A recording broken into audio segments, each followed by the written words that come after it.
आधार centre okay, तशीच आधार सेंटरला करणं पडलं मला बंद. का बरं केलं मी बंद तुम्हाला सांगणार आहे ह्या व्हिडिओमध्ये. तर व्हिडिओला पुरं पाहता दोस्तांनो. मग काय मी आला फटाफट सकाळी आधार सेंटरवर होते. मला माहित पडलं की आज आधार सेंटरवर ते लाईट नाही आहे ना, लाईट येणार आहे 3 वाजता. मग काय आधार सेंटरवर रोखून चला मला काही फायदा नाही होतो. आणि तिथेच मला फोन आला की तुम्हाला यायचं शहापूरला. मग लावला फटाकसन त्याला ना निघाले भाऊ तडून वापस आपण, कारण आपल्याला जाणं होतं शहापूरला. मग शहापूरला आपल्या जो काही होती ना गाडी, मग पकडली बस.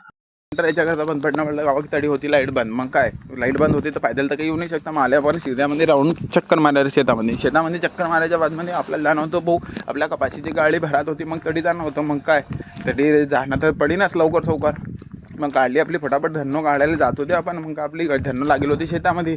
मग धन्ना शेतात लागेल होती तर पैदल तर काही येऊ नाही शकता. आले पकडली बो कोणाची बी गाडी ना आले आपण शेतामध्ये, कारण आपल्याला धन्नो घेणी होती. आणि धन्नो घेऊन सणा निघणं बी होतं बो कपाशीच्या गाडीसाठी. मग दाखवतो तुम्हाला आपली कपाशीची गाडी कशी भरते आणि काय भावाची गेली ते पण तुम्हाला सांगेन. तुम्ही पण सांगा तुमच्याकडे कोणा भावानं कपाशी जाते.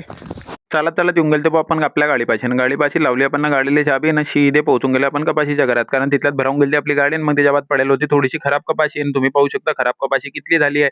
त्याच्यानं माझं लय नुकसान झालं. ती गेली कपाशी सांगतो तुम्हाला पुढल्या व्हिडिओमध्ये. पुढला व्हिडिओ जरूर